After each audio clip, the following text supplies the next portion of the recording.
Hey guys, so something I'm going to tell you up front. This podcast did have some audio issues.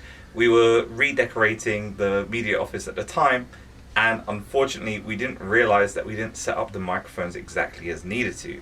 Thus, the audio isn't as good as we would personally like. However, the person we did have on the podcast was a person called Debbie. She was absolutely fantastic, someone who worked as a police officer and now works in a custody unit, just where they keep the prison mates or people that have been arrested.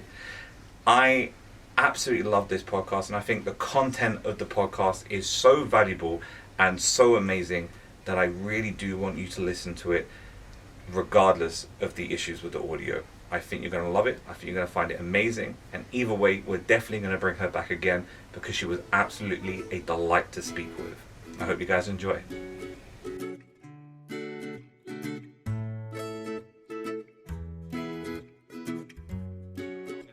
Say your job title, so we'll get it wrong. No, you can. No, that's fine. I've got about 15 different words here. No, that's fine. I trust you to do it. It would be interesting for you to send me it so I can listen to it afterwards, because I can have a laugh with my other half. Yeah, it's like, oh my god, we can do that. Yeah, do that. Yeah, send me it. Yeah. You got my email address, didn't you? Yeah. Yeah. Perfect. We'll do the introduction later and we'll just get into it. You're already filming now, I'm aren't you? already recording. That's rude. Quite nice to... You didn't even tell me you were filming. Are you? Yeah. Where's the camera? Oh, is it there? I'm filming. It's hidden. Yeah. I've improvised with tissue boxes. Oh, I like that. I like initiative. You were a girl guide, weren't you? Because no one can see this on the other side of the camera, but it's literally sitting on a cup and a box of tissues. Blue Peter, eat your heart out. Yeah. We're professional. Yes, we are. So I'm impressed. You didn't tell me I didn't get a sip of that cup. Yeah. I was still drinking from that cup. She didn't even ask you. That's really rude. So we're today joined by Deb, who's an officer of the Metropolitan Police Service. See, I told you I was going to get it wrong. That's as a fine, designated detention officer. That's correct. Now correct me. Oh, was that correct? Designated Detention Officer, or DDO for short. DDO. Yes. I'll forget that as well. I'll probably mispronounce that at the same time.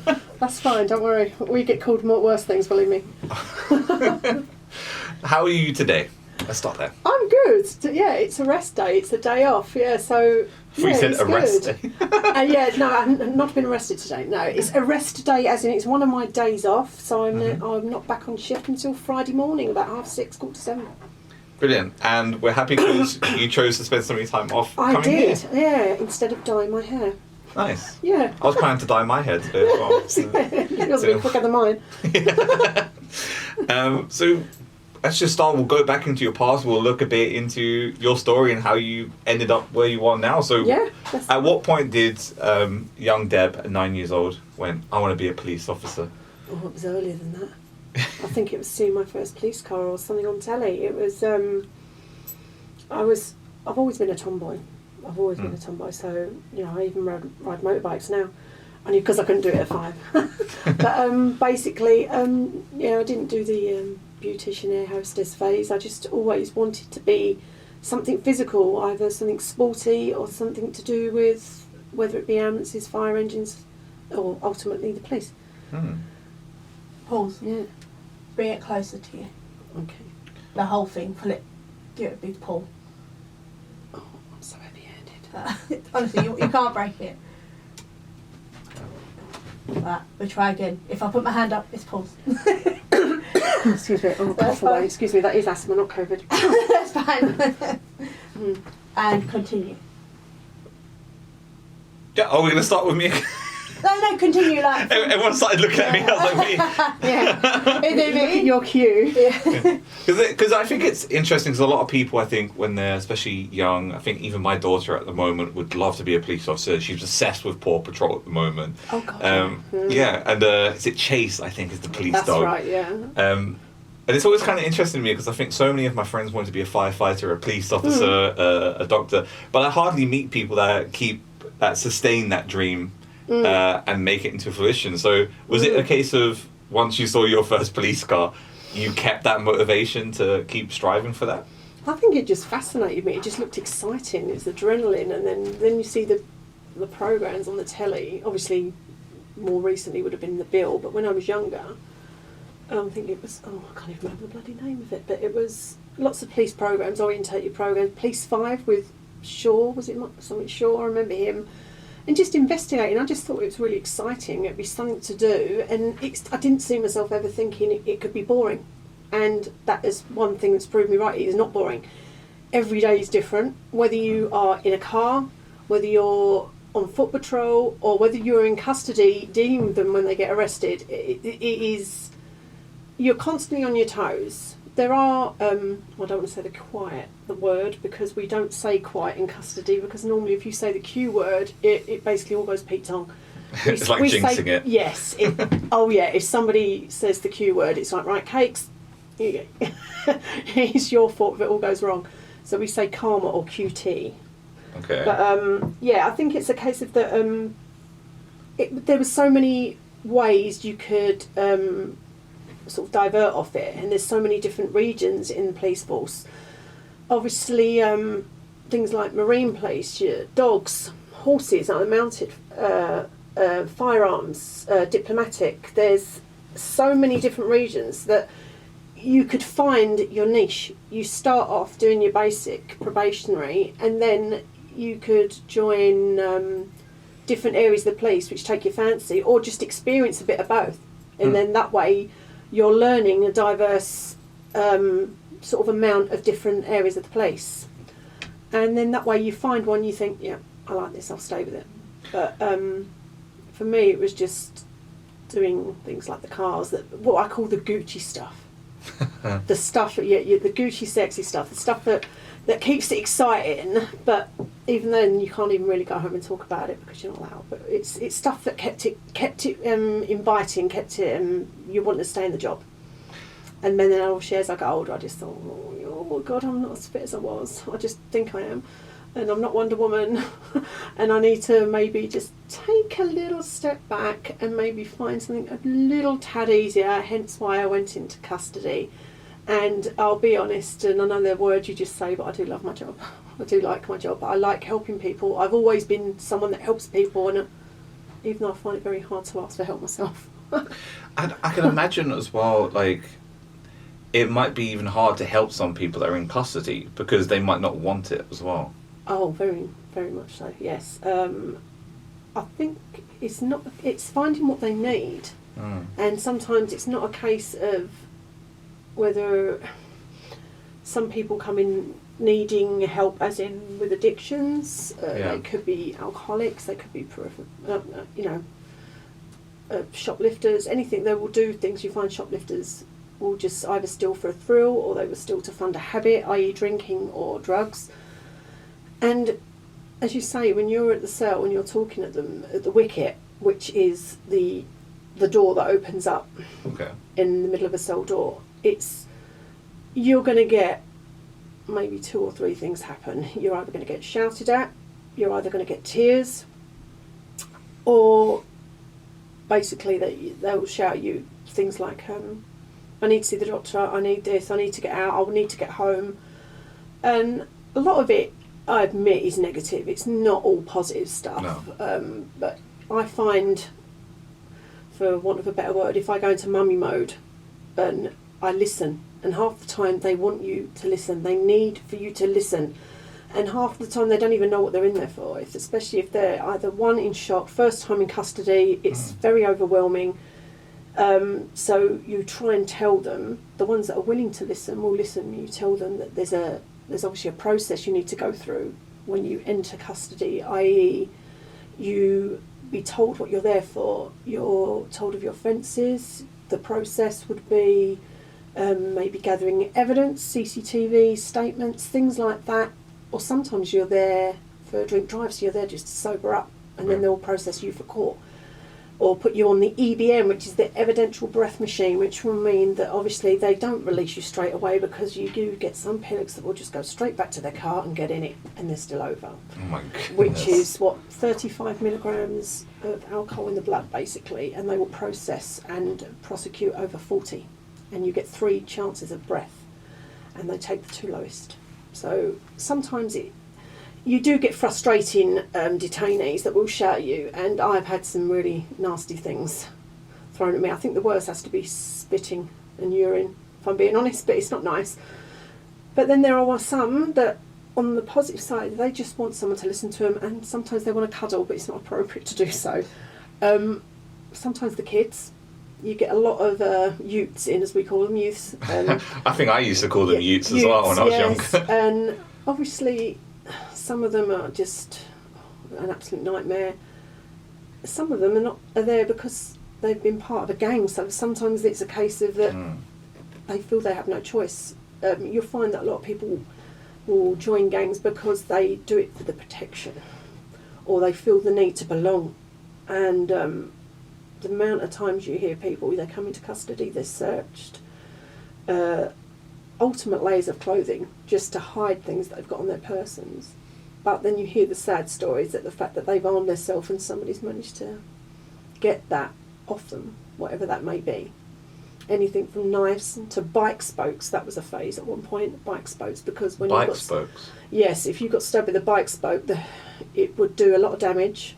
It's very long, what's and you bike couldn't. Spoke? I'm trying to remember. You know the spokes on the bikes. People would actually get assaulted with those, and they're very hard to detect because they could look like an injection site or just a small puncture wound. But you imagine the damage that goes in if that goes further into your body. They're inventive little buggers, basically, and not only do they have their initiation things when they're trying to incorporate like youngsters into their gangs. It's just, you hear the stories when they're in the cells, and then when it boils down to it, all they want to do is phone their mum. All they want to do is talk to their mum.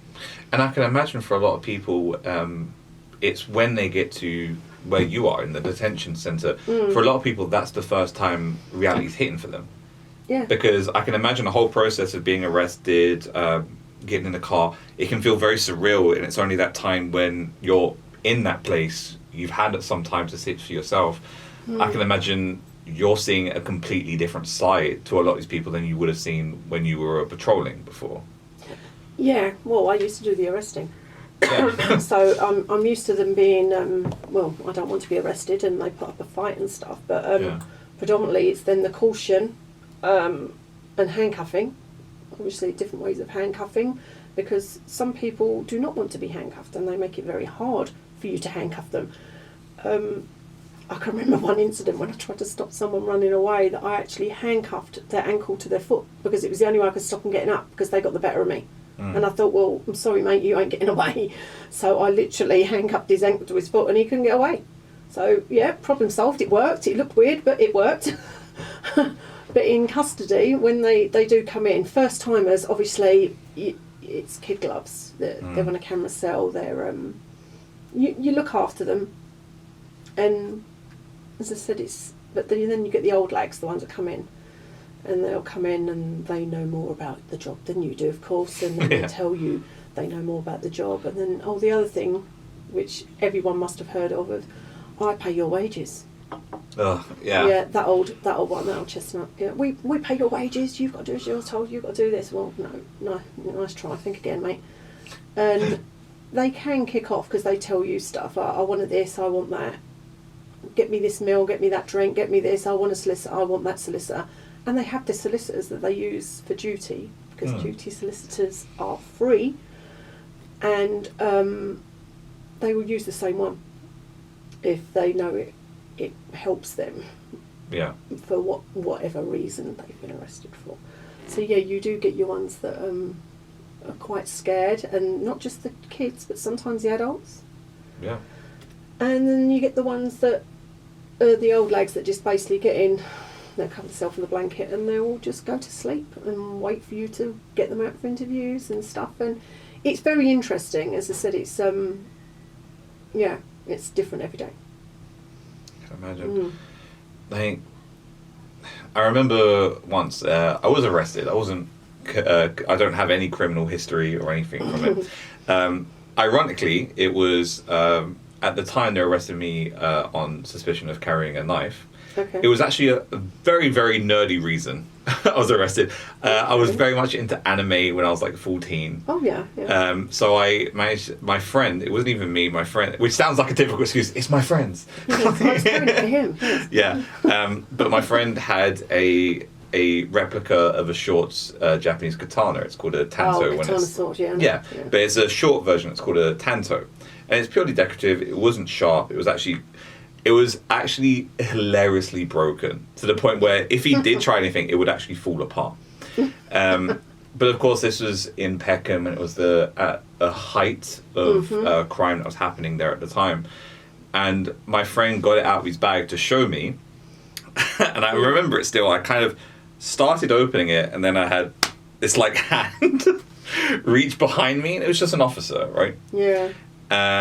And obviously he took it straight away. I remember it was 2 officers, and I remember at the time I was very calm. I was like, oh, it's a decorative thing. It's not sharp. You can look at it if you want. How old were you then? 14, I think I was. That's still scary. Yeah. But I remember I wasn't scared at the time because I was like, I know I'm not doing anything wrong. At least I believed I wasn't. Yeah. It's not sharp. It's purely decorative. It literally it was like a rectangle, the blade. And I know it wasn't mine. I know my friend was there. He was arrested with me as well.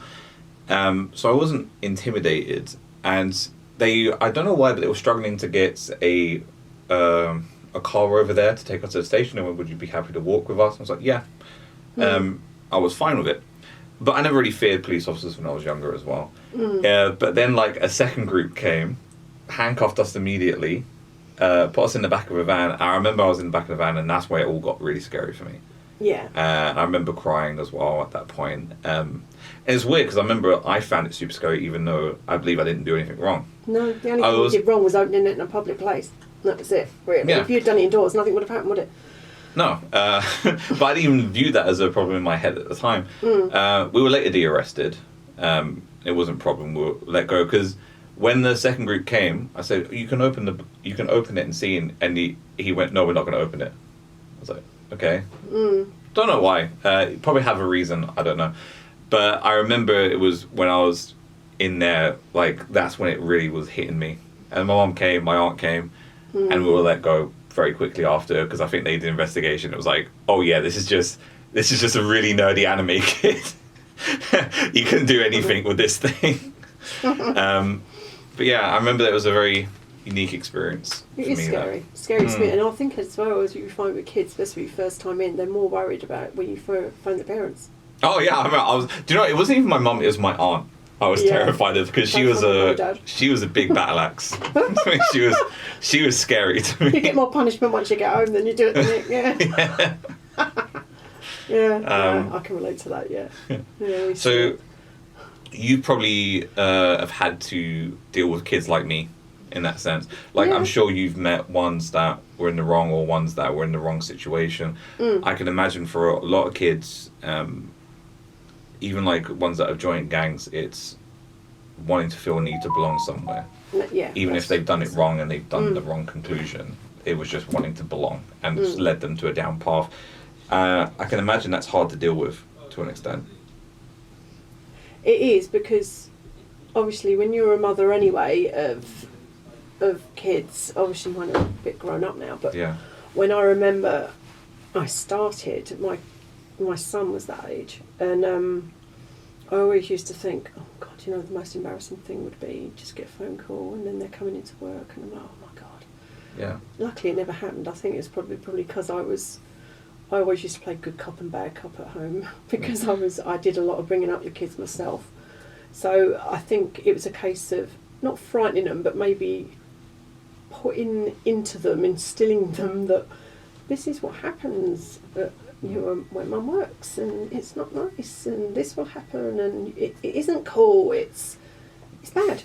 Yeah. Because some things you can do will come back and bite you on the bum later. You could end up with a criminal record. Because I feel like as an officer, you would have different expectations to how your kids have to act. God, yes. How embarrassing would that be? Yeah. You turn up with little Johnny and it's like, oh, mum, not good. Has that actually happened to any of your colleagues, by the way? I think it has, yes, but I think they were. I don't know if it was their kids. I think it was their niece and nephew. Oh. I have had, let's just say, not direct relatives, but I have had neighbours, and I have had. maybe I shouldn't say this, but people that are directly related to me or connected to me through my children that I know, and I've looked and I'm just like, oh, for God's sake, really? And I must admit, my knee-jerk reaction was, oh, okay, and I ducked down behind the desk, and I was actually more, oh fuck. And I've literally gone behind the desk and I've crawled under 2 chairs and at the nearest exit. And they were just like, Deb, what are you doing? I like the idea that you're the one that feels embarrassed. Yeah, I did, because I was booking in.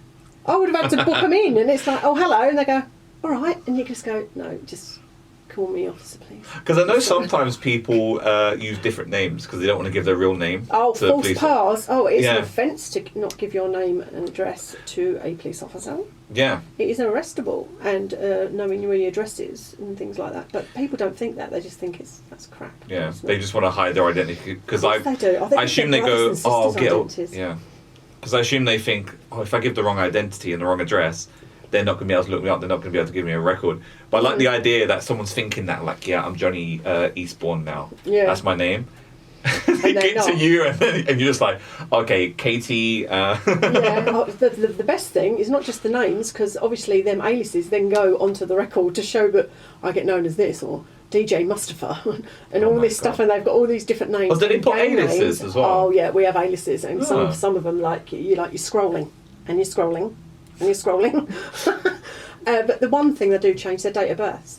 But then when obviously everyone that comes into custody, you have the right to take their fingerprints, photos and DNA, and all that happens if you are arrested for the first time. All those go on record. Obviously if it's all quashed and NFA'd, which is no further action, those are destroyed. But if you come back in a week later and they turn around and they go, you took my photos last week, and I'll go, well yeah, you've cut your hair, you've grown a beard, you've cut your finger. Everything is different. Even twins have different fingerprints. So you take their fingerprints and then, whatever the name is, John Smith comes back, no, actually, you're John Watson. And this is your date of birth. And I go, oh, you're an idiot. And they go, well, what? And I go, you've made yourself older, not even flipping younger. I said, you're a special kind of idiot, aren't you? And and like this, are you British? No, I'm just white. Or it's ridiculous the things they do, but the fingerprints will come back and basically bite their bum if they're lying, especially more to do so with the foreign prisoner, especially if they've got things to hide. And then you have other means, then you have to go on to the next step, which will be Interpol and things like that. So yeah, it is interesting, but it does help. And I say this so many, if I had £1, Jesus Christ, I'd be living abroad, but if I had £1 for every time I say to someone, look, just tell the truth. There's one version of the truth. You're telling lies to me, you're telling lies to him, then you tell lies to them. What version of that lie you remember and you've told? Are you going to keep track of that? Truth, one version. Get it sorted, get it done, and that's it. Then that way, at least you've been honest with yourself, you've been honest with me, and it makes life easier. Because you play us up and you lie to us, which, of course they do. You know what I mean? They're going to lie to you because they think they can get away with it and they think they know more than you. It just comes back and makes things harder because you've got more investigative work. Obviously the fingerprints will then do your job for you as well if you've lied. Change of address, everything. And I think we've had an incident where there was a twin, I think they gave for driving offences. I think it was a drink drive or something. But giving their brother's details. So it happens. But lying does not get them anywhere because all it does is prolong the process. And basically when you get arrested, you have... you can be held 24 hours without charge in custody, unless it is extended by an officer of rank, either like an inspector or someone else higher, for investigative purposes. Like you need to gather more CCTV or statements, or it's a weekend or a bank holiday, and things that may have been, say, like a burglary, they're not open. So you need to be able to time to investigate, and you don't release that person, because if you release that person, they're not going to come back, are they? They're going to run to the hills. So you do have the power to hold people beyond that for investigative purposes, but it has to be done properly, obviously, and you need to justify it. So yeah, it's very interesting job. I remember when when I was going through the process, I always wanted to do quotation marks. I don't even know why. Yeah, but yeah, pretty much it was. They didn't take a picture of me. I don't know if that's something that comes later. They did ask if I would volunteer to have my fingerprints taken. I was like, yeah, sure. Yeah. And I don't think I probably didn't have to, but I was like, whatever, right? Because I just wanted to be as cooperative as possible. But I think I was pretty much in a room. I don't think I was in like a holding cell or anything like that. A detention room's slightly different. As I said, they look like Yeah. cells. But yeah, and you have to have an appropriate adult if you're under 18 as well, someone to represent you. Yeah, so I don't think I was in that. It looked more like a kind of interview room type thing. Yeah, it can be. Which I'm. This is like 16 years ago now, so I might be misremembering this, but I felt like I was only there for like half hour, and that's probably about the amount of time it took for my mum and aunt to get there, and that's pretty much when I was allowed to go. So it wasn't like they had a conversation with me when my mum and aunt was there. It was just okay, you can go now. So I assume they had a duty of when they brought me there, they can't let me go because I'm 14 until my parents get there. No, I'm duty of guessing. care it's called. As Yeah. I said, and another thing's called Every Child Matters as well. It's this case of you can't release that person back in to the community knowing that they could be affected by that experience and they could be vulnerable. Yeah. Are they going to go home? Are they going to go back home? Or are they going to go back to where you found them? And, you know, you've got to question all these things as well, because you do have some sort of responsibility as well once they leave your care. Because you don't know how they've been affected deep down in their mind. It can affect them mentally as well as physically. Was there ever a moment where you felt releasing the child back to community was a harder decision to take? In some circumstances, yes, because some of these kids were like adults. They were consistent offenders. So, Yeah.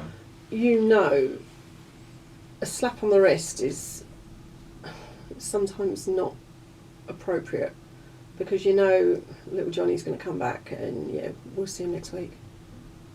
And it's a hard because they go through youth offenders. There's a part of system in Met called YOTS, which is the youth offenders team, or also is it ASBOs and things like that. They can have things that where or even tags where they have to be indoors between a certain hour, and if they have to go to school and come back, or even say for an adult they have to go to work and come back. They're not allowed to be out in the night hours. It's just a way of controlling their exposure to what brought them into custody in the first place. As I said, that applies to kids and adults, but kids can be referred to YOTS, they can be referred to other schemes as well, or the worst case scenario is they end up at a place which, funny enough, one of my relatives used to work at. It's called Cookham Wood, which is a youth offenders place up near Rochester. Older, obviously, they go into main prisons, but some of them, they do get, that's it, they don't know nothing better than that, so they do reoffend, and they ultimately end up in detention, long-term detention. Because I imagine it can be really hard because, especially, I don't know if it would almost increase your sense of empathy being a parent as well and having kids and seeing other kids go through these hard situations, because there must be a part of you that's screaming that you want to help them, because of course you do, you're a human, but I think the part I would struggle with personally is this idea of I can't, and I think that's such a hard thing to overcome, that idea. Yeah, you can have empathy, but you can't get emotionally involved to the point that, how can I say this? Well, everyone's innocent until being proven guilty and stuff like that. So you see, but sometimes you can just see it in them. They come in and they know what they've done. Like people come in and they've arrested because somebody got killed down the road. They got stabbed, and they've died from their injuries. And as I said, the majority of people, they're in gangs, and it's tit for tat, eye for an eye. And you know they're just going to be doing this process into adulthood and beyond. They're not going to know nothing other than youth offenders, prison, and hopefully not meet, the same fate that they've done to someone else. Well, that's what you hope. And so then sometimes you see these kids come in and they're like cats and headlights. They're just scared. Yeah. And obviously they want to phone their mum. They're worried about phoning their mum, but they need the support there. So you get assigned to youngsters, and as let's just say for a word, carer. Yeah. So you always say to them, well, if you want to talk to someone, I'm happy to, have a chat if you want to have a chat. And you've got a role there if they want to open up to you. Obviously, you've got to be careful what they say, because obviously their time to have their say is in interview. But they can say things to you that you just think, oh, geez, that's going to be part of the investigative bit. That's you need to let somebody know they've said this. Like, oh, it wasn't me. It was Tom Bloggs. He did it, and then he threw it to me, and then I picked it up, and then it's got my prints on it. Blah blah blah. A lot of it is scared. They're scared, so they either clam up, and then some of them are experienced, so they completely go with a no comment all the time. But some kids are just genuinely scared, and they've made a mistake, they've lost their temper, the Rev Mist has descended, they've done something, and they're so scared you're never going to see them again. So that's what you hope for most of them, but it doesn't happen that way. I am curious because you touched on like the parents coming and like you, I'm sure some of the parents give attitude, but I am curious to what the whole process is on a parent side. So let's say I've got a daughter. Let's say she's 14. She got involved in a gang fight, no weapons or anything like that, but she was beating up someone on the street, and she's been arrested for this. I come down. What's the process on my side from that point? Is it just cut and dry, like if she's been de-arrested, she's been let off a warning, or ASBO, I just take her over and that's it? Or is there a bit more of a complicated procedure for me?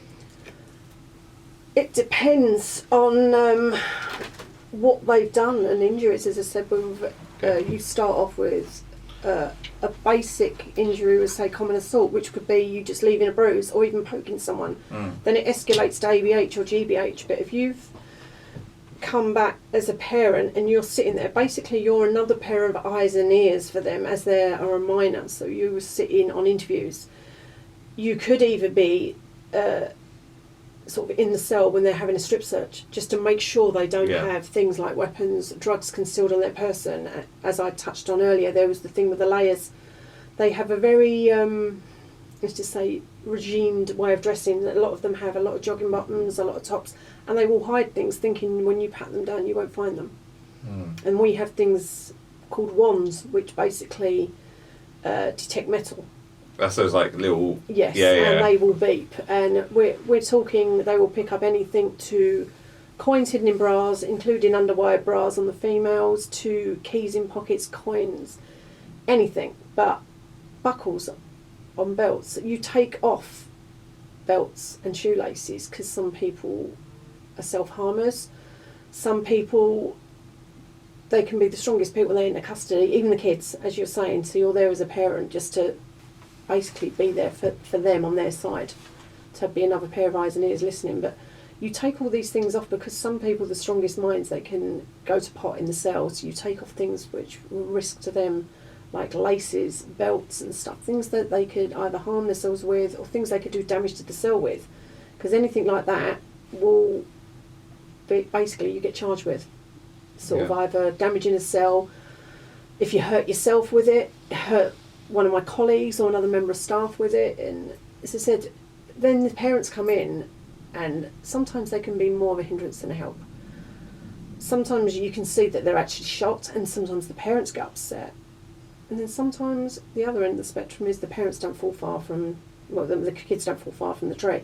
And you look at them and you just think, oh, no, bloody surprised they're flipping, because they've got older brothers or other siblings that are that way inclined. So they literally got no way to go but follow what they know. And some parents aren't appropriate, they have criminal records. Some parents come in and they kick off because they hate the police just as much as what they've instilled into their children. So it can be difficult, but basically the process, as you said, was they can observe a strip search. They're there for sort of advising whether they want a solicitor, and also they're there in interview. And the worst case scenario is obviously they will have to wait. It's a lot of process in between the interview and the waiting time, so they're obviously in a cell in between that time. And then they come back either for charging, or they come back to collect little Johnny because he's been either NFA'd, released, under investigation, which is RUI'd, which means basically we don't want to keep kids in custody. Nobody wants to keep kids in that environment any longer than they have to, because it's a scary environment. You're hearing other prisoners shouting and creating and stuff, and when you're a kid, especially first time in custody, you don't want to hear that. It's not like it's on telly, it's worse. You see and hear some awful things. So if they're RUI'd, it's because they're released because we think they can come back another day. Basically, right, slap on the wrist, don't do anything wrong, but come back on this day and we're investigating when we've had time to gather the other stuff we need. So half the time they do come back. It's quite common to be RUI'd. You talked about hearing things that are worse than on TV, which kind of took me back a little bit, because in my head, obviously, TV is dramatized and it makes things over the top. And yeah, definitely shocked me. So, because everything you've explained to me so far feels very tiring to a certain extent. Was there ever parts where you doubted you wanted to be a police officer anymore? Yeah. I'll be honest, even more so this last year during COVID, and also when I was off with anxiety.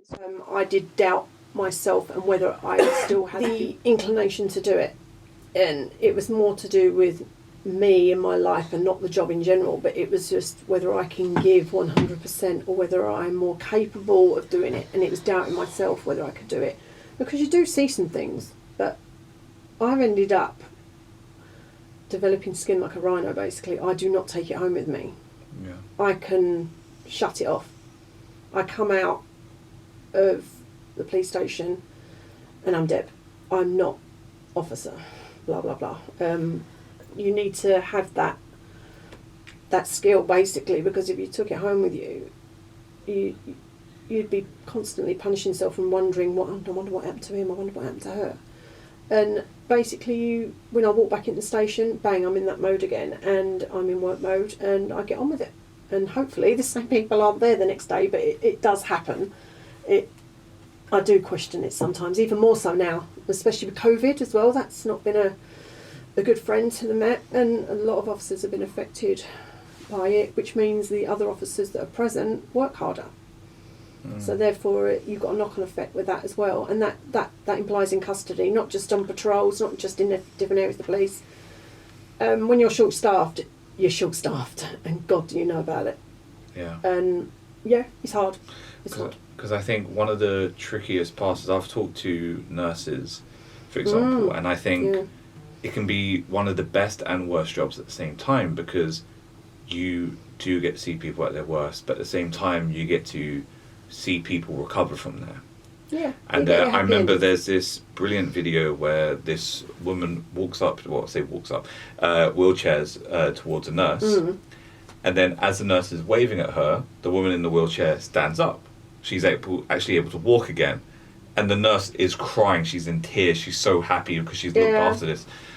And I think the hardest part for me, if I was to be in your position, is it would be so rare for me to see that kind of happy ending, because I think for you, unless I'm wrong, you will mainly only ever see people at their worst. Yeah, I think it does tend to be more negative than positive. You very rarely see people walk away and find they're in the wrong, but you'll always hear people saying, I've done nothing wrong, and as I said, if I had a pound, I'm not meant to be here, it weren't her, it weren't me. And it's you can imagine all the excuses under the sun. I've heard them all. And and half the time they don't remember, especially when they're drunk. You have to tell them why they're there. A lot of people could also be in shock. They don't believe you when you tell them what they've been charged with, and obviously then that goes to the lying aspect as well. They will lie, or they will try and pass the blame to someone else. But yeah, you do get some happy endings, but it's not a lot. It's quite a negative ending job, because obviously the custody part of it is more the end version before it gets handed over to court and things like that. I don't know how much you'd be able to tell me if you could, but I'd love to hear like a happy ending story, because I think it must be quite rare. Oh, no, put me on the spot trying to think. Yeah, I didn't pre-prep this question. I know, let me think. Happy endings. Oh, I think it was the best one I can think of was a homeless guy who, no fault of his own, marriage breakdown, also ex-army, ended up getting help, things he wouldn't have got on the street.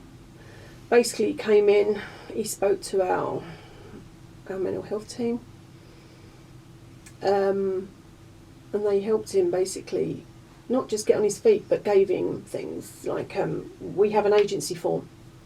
Yeah. I think if I'm right, it's called a Form 61, and they basically it's help of different agencies, everything from Gamblers Anonymous, AA, not Road Surface, obviously the alcoholic stuff, and there are different agencies you could get and help you can get, even bereavement, anything you can think of which will help people for the reasons they've been admitted into custody and stuff, or cross the police path.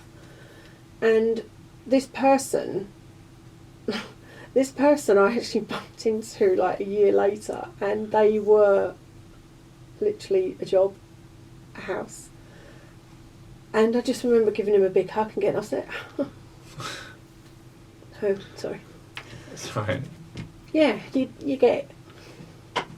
Like, as someone who's homeless myself, like, even I'm like struggling to hold back a bit. So, because that must have been, I think, I can imagine that being such a rewarding moment. I didn't recognise him, and I felt guilty that I didn't recognise him. But I think that's, I think that's the fantastic thing. If you change someone's life to the point that you didn't recognise them, I think that's only an achievement. Yeah, and I remember obviously bumping into him in the street and actually wanting to do what I wanted to do while he was in custody, and I gave him a big hug. Yeah, it's great. It's great. I wish I'd stayed in touch with him, but obviously there's things that are inappropriate and conflict and stuff. But yeah, it was nice to see. So sorry about that. I wear my heart on my sleeve. God bloody hell. We can give you some tissue, but I think we're using it for the camera. No, it's fine. It's fine. But yeah, when you see things like that and you just go, do you know what? I made a difference. I contributed towards that. And it's the feel-good feelings. And I just remember thinking, do you know what? That's made my day. It's made my day, and it was on my day off. And I might not have even bumped into him. I just happened to be in the right place at the right time. And there he was. And I was like, wow. Hello. And he's like, hello, miss. How you doing? I'm like, whoa. Do you remember you? He recognised me. I didn't recognise him. He recognised me straight away. Which was pretty weird, actually, considering I didn't, But yeah, he recognised me straight away, and my hair had grown a bit longer because it was short, but he recognised me. I think it was my gob, probably, because my voice is quite recognisable. But yeah, it was nice just to give him a hug, wish him well on his way. And yeah, that's the best bit of the job. Seeing good things happen to people, because I think he was only stealing to basically feed himself. So yeah, and that knock-on effect, and literally a couple of years down the road, and bang, he's a proper citizen, so to speak. I think it's such a nice story. One, because as I mentioned before, I don't think you get to see those happy endings. No, you don't. Because the happy endings is them not coming back to see you. Exactly. I do have a little speech when they go, actually, and I actually say to them, and I go, all right. Go on in, and they say, yeah, see you later, miss. I go, I bloody hope not. And they go, why? And I go, for all the best reasons, I'd like to say see you again, but I hope I don't. I said, you take care and everything, I don't want to see you again. And they go, oh, you're all right, miss. Sometimes they shake your hand, sometimes they don't. But I like to think that I'm remembered because I'm nice. And I actually get told I'm too nice. And I'll be honest, I've actually been told off for being too nice. And I'm like, but I'd rather be remembered for that than being remembered for being a complete cowbag. Because if I've helped them, and yes, I'm just doing my job that I'm getting paid for, it makes me feel good too. And it's not just, and it's not done for a selfish reason, because I'm still being true to myself. I'm being me. There's no hidden agendas. I'm not wearing a mask. I go in and there's still an aspect of Deb there. Yeah. You know what I mean? I don't go in and turn into flipping like a complete Fruit Loop. Like, I Not do the my Terminator. No, God no, Jesus Christ no. No, it is. I have to have an aspect of your personality in there because it makes you approachable. Because if you were a complete sourpuss and you were just like opening the wicket and talking to them and going, yeah, what do you want? Instead of, hello love, all right, how you doing? What can I do for you? The difference, not just the words, the tone of voice, how you talk to someone will interpret how you get that reply back. And he always, like, if people are out in a battle of volumes, if one of you calms down, the other one will calm down. Because it's always, it builds and it gets out of control. And that's when potentially you can be in danger. Because if you're nice to someone, when you have to get them out the cell or you have to take them to see a doctor or a solicitor or a practitioner, like medical health team, the mental health team rather, sorry, you don't turn your back on anyone. You don't. You tell them where to go. But if you've been horrible to someone, what's to say they don't take that opportunity to flip it when they're behind you? You just try and be as nice as you can because you know if you're not, you're gonna potentially. What's to say they don't lose their temper and they take it on you? Yeah. Because when they're in the cell, you've got the door between you.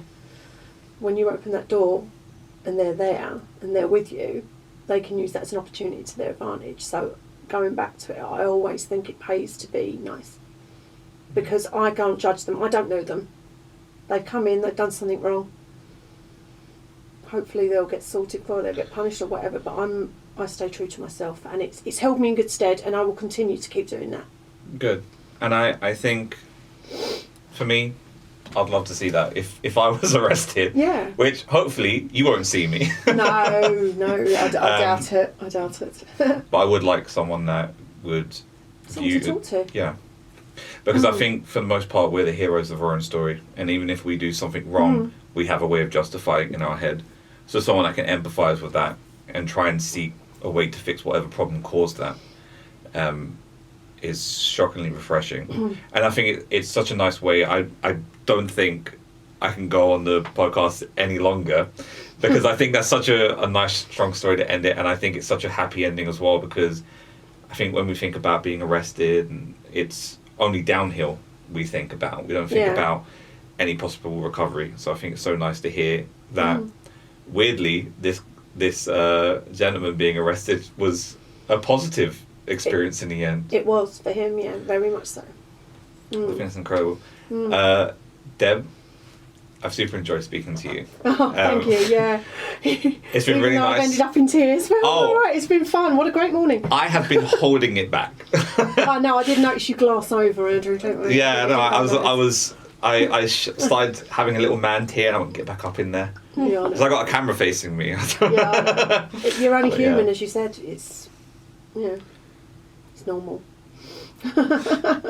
Is there anything you'd like to say before we end the podcast? Pointing you on the spot again. Oh, behave or I'll see you later. Perfect. Well, thanks so much for joining us. Okay, and, thank see you. No, next time. thank you. Thanks very much. Bye. Bye, everyone. Brilliant. And that brings us to the end of our podcast. I would firstly like to thank you for listening. Take care. Remember to hug your children.